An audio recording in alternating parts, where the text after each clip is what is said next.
La problématique conjugale et familiale m'a touchée en fait. Quand on s'engage dans ce métier-là, c'est une passion pour le couple, une passion pour la famille, une passion pour le bien-être en fait des couples et familles, en l'occurrence de la Nouvelle-Calédonie.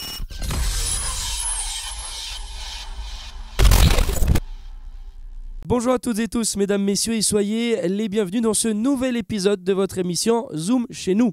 Et j'ai le plaisir aujourd'hui de recevoir Virginie Failly. Virginie, bonjour. Bonjour Irvine. Virginie, vous êtes conseillère et médiatrice conjugale et familiale. Concrètement, en quoi consiste votre métier ? Alors en fait, mon métier consiste à accompagner les couples et la famille au sens élargi dans toutes les difficultés qu'ils peuvent rencontrer chacun des membres, en individuel, en couple, en séance familiale. Depuis combien de temps exercez-vous ce métier et pourquoi avoir eu envie de se lancer là-dedans ? Alors donc, je suis revenue de métropole en 2020. Donc, parce que je suis mariée, j'ai 5 enfants. Et c'est vrai que la problématique conjugale et familiale m'a touchée, en fait. Et vouloir aussi ne pas peut-être reproduire ce que j'avais vu. Donc, j'ai décidé de vraiment m'y intéresser plus profondément. Et autour de moi, même à l'école des enfants, on me posait des questions au niveau conjugal, au niveau familial. Et donc, je me suis intéressée à ce métier de conseillère conjugale et familiale. Et je suis partie avec ma famille en métropole en 2017 jusqu'en 2020. Via Cadre Avenir, donc pour faire plusieurs formations de conseillère conjugale et familiale, thérapeute conjugale et familiale, médiatrice familiale et d'autres formations, mais tout ce qui touche en fait à la famille. Je voulais vraiment me perfectionner pour pouvoir accompagner les couples et familles du territoire de la Nouvelle-Calédonie. C'est pour ça qu'on est revenu donc en 2020. Alors on parle plus que d'un métier ici, on parle même d'une passion peut-être. Ah tout à fait, je crois que quand on s'engage dans ce métier-là, c'est une passion pour le couple, une passion pour la famille, une passion pour le bien-être en fait des couples et familles, en l'occurrence de la Nouvelle-Calédonie. Et justement, comment se porte ce secteur sur le territoire en 2023 ? Est-ce que vous voyez un petit peu une évolution, des différences par rapport aux cas rencontrés peut-être en métropole ? Quelques mots là-dessus. Non, je vois à peu près les mêmes problématiques qu'en métropole. Et je crois qu'à ce niveau-là, il y a beaucoup de travail, il y a beaucoup de couples à accompagner en tous les cas. Suffit de pas grand-chose, hein, une petite clé, un petit déclic, et c'est reparti de plus belle. Alors Virginie, vous êtes venue pour nous parler d'un événement, un groupe de parole qui se tiendra ce samedi au centre-ville. Explication. Oui, donc c'est un groupe de parole pour les femmes autour de la sexualité au sein du couple. Parce que c'est vrai qu'au cours de mes consultations, j'ai rencontré donc des couples et j'ai remarqué en fait que la sexualité était un sujet qui était abordé naturellement, enfin qui venait en tous les cas sur le sujet, et qu'il était source de frustration, d'incompréhension, de division et de conflits. Et c'est dommage parce que justement c'est un sujet qui n'est pas abordé justement, qui est peut-être tabou aussi, même au sein du couple.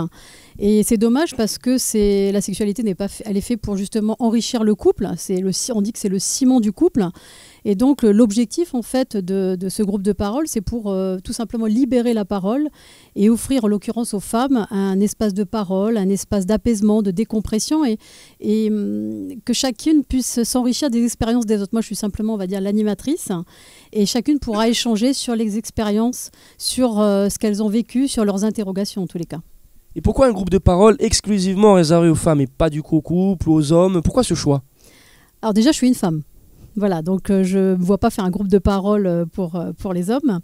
Ça serait peut-être mon mari. Mais en tous les cas, pour les femmes, parce que c'est vrai qu'elles ont peut-être du mal à intégrer, je pense, leur place au niveau de la sexualité. En tous les cas, c'est ce que j'ai remarqué. Donc, ça serait vraiment, voilà, en tous les cas, pour qu'elles puissent reprendre confiance en elles et aborder ce sujet de manière sereine et peut-être pouvoir en parler à leur épouse, qui n'est pas toujours peut-être possible. Et qu'allons-nous pouvoir y retrouver ? Des ateliers, j'imagine ?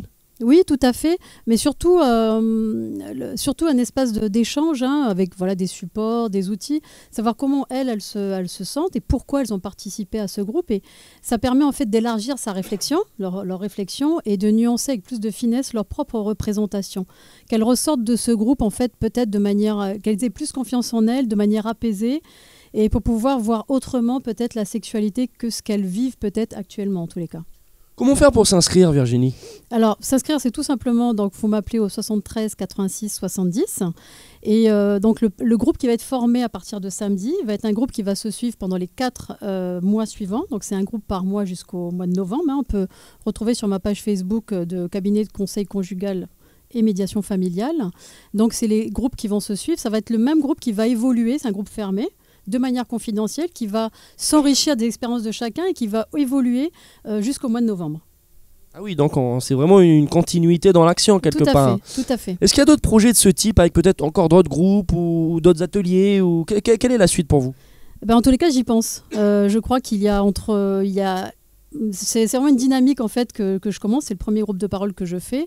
Et en tous les cas, je crois que ça ne fait que commencer parce qu'il y a beaucoup de thématiques autour de la famille, notamment pour les parents, un groupe de parole pour les parents, un groupe de parole pour les grands-parents, pour les personnes âgées, enfin, multitude de sujets en tous les cas pour justement que ce soit un espace qui vraiment offert aux personnes pour venir échanger de ce qui les interroge en tous les cas, de ce qu'elles vivent. Un message pour les Calédoniens, les Calédoniennes, peut-être plutôt Virginie, un message pour les convaincre justement de briser les tabous, de venir peut-être participer à ce groupe de parole?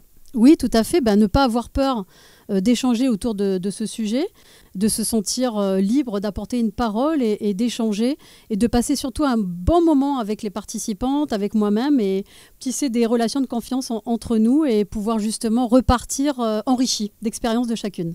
Et c'est ce que nous retiendrons. Virginie Failly, je rappelle que vous êtes conseillère et médiatrice conjugale et familiale. À très vite. Merci. Mesdames, messieurs, merci à vous pour votre fidélité. L'intégralité de cet épisode à retrouver en replay sur nos supports.